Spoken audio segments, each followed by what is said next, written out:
How did I end up here? Sitting on the bridge that brings back the worst of memories from my family.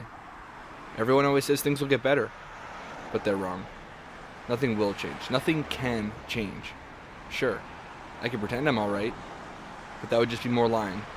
And I don't want to lie anymore. I want to die.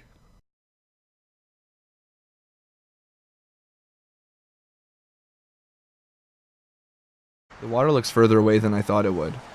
Heights have always been my one irrational fear. I figured I'd be scared when I got here, but I'm absolutely petrified. It's a different fear than I thought it would be, though. It's not the height that's scaring me. In fact, I can't remember a time when a height like this didn't scare me. But that's not it right now. The thing that's scaring me is the realization of how much I want to jump. I thought coming up here would change my mind, make me realize there is something to live for. But now that I'm grappling with death, I want to lose the battle. I want to finally have a moment of strength, fulfill my desires, and jump. But I won't. Deep down, I knew that before I came. But why? Why does this feel like the only option? Just a couple years ago, I thought I had everything. I remember it vividly. That day when I went online and saw a green checkmark next to my Queen's application. Frankly, I was shocked. I mean, I had the grades, I had the extracurriculars, and I was proud of my written application. But still, it was Queen's Commerce. It was a tough decision to actually accept because my family didn't have the money to help me and I knew I'd be taking on a ton of debt. But ultimately, I decided that degree was worth it. It meant I was going to be a successful businessman, and that's all I wanted. Or at least that's what I thought I wanted. The following months were filled with the same ego-boosting courses from friends and family alike. I can't believe you're going to Queen's Commerce. You're gonna be so successful.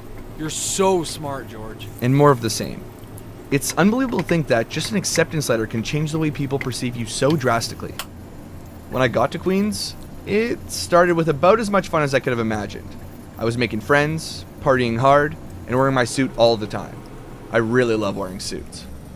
But it didn't take too long for reality to set in, and for me to realize I may have bit off more than I could chew. I learned a lot about myself over the course of that first semester, and most weren't things I was proud of. I found out I wasn't ready to take care of myself. I started eating terribly, left my room a mess, stopped exercising, and fell behind in school. It wasn't that the courses were overwhelming, it was just me making poor choices, like spending nights watching Netflix or partying instead of doing homework. I got through the first semester, but I was nowhere near where I wanted to be in every aspect of my life. At the beginning of the second semester, I really tried turning things around. I started off by keeping up with my homework and trying my best to improve the personal side of my life. But at the end of January, I got this headache that was nothing like any headache I'd ever felt. I stayed in bed for 2 straight days, only talking to my roommate when he brought me food. I finally dragged myself to the doctor, but he gave me no diagnosis. So I spent another 2 days in bed. I went to the hospital. Again, no diagnosis. Finally, after a full week of lying in my bed and falling way behind in school, I went once more and they figured out it was just a really bad sinus infection. But because it took them so long to get me on antibiotics, it turned out to be 9 days of excruciating pain, accomplishing no schoolwork, and having my own negative thoughts to listen to. I mention this because I think it was the turning point. That was the point in which the degree didn't seem worth it anymore, and I was lost. The rest of the semester was a write-off from there. I knew it was going to be my last semester at Queen's, and I felt like a total failure. I really let myself go. My life consisted of going to class occasionally, eating anything and everything, smoking weed, and avoiding social interaction as much as possible.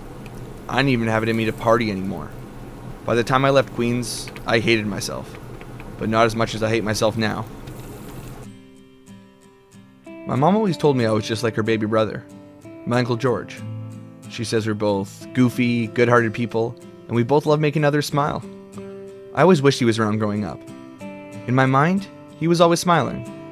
It's the only way I could imagine him. And because my mom always told me we would have been best friends, I guess I kind of saw him as an older version of me. I guess we have more in common than she thought. Because right now, I'm looking down from the same bridge he jumped off at exactly my age. I wonder, is this how he felt? Did he feel the same way that I felt this past year? Was he as scared as I am? Was he scared of heights too? Did his fear of heights create the perfect irony by jumping down it all? Just like it would for me? How did he convince himself to actually go through with it? Did he go through with it the first time he came? Or did he have to come back and work himself up to it? Was there anything anyone could have said or done to convince him not to do it? After he jumped, did he regret it? Or did it feel right? In those moments, as he was falling through the air, did he reach the peace? That peace he knew he could never, ever achieve in this lifetime? If I jump right now, would my sister name her first son after me? Just like my mom did for him? I remember a conversation I had with my mom when I came home from Queens. I told her that I wasn't in a great place mentally, but I knew what I had to do to get better. I said that there was a light at the end of the tunnel, and when I reached it, I'd be able to talk about the dark times, and even help others deal with theirs. But the next year was the antithesis of what I hoped would happen in my life. As I believed in myself less and less, I did everything I said I wouldn't do. I got a job working nights, and it allowed me to hide from the rest of the world as I slowly fell into the abyss. I continued to eat away my feelings.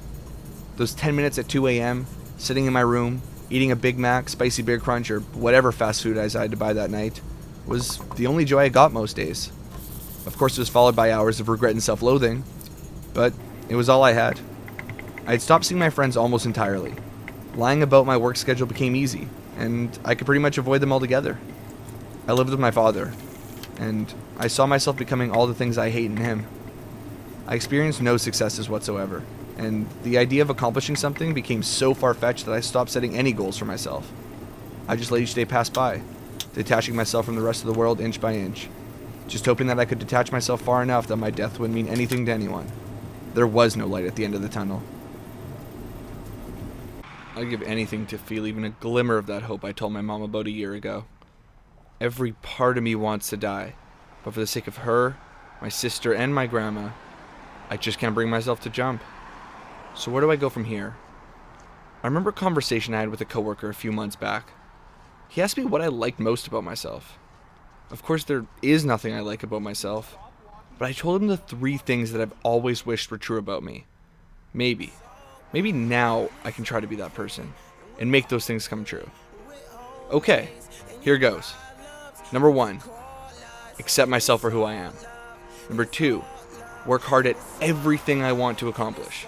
And number 3, always tell the truth. Wow. Sounds even more stupid after I said them out loud. It all sounded so good. But none of them will ever be true. And I'll probably end up here again one day. But next time, I'll jump.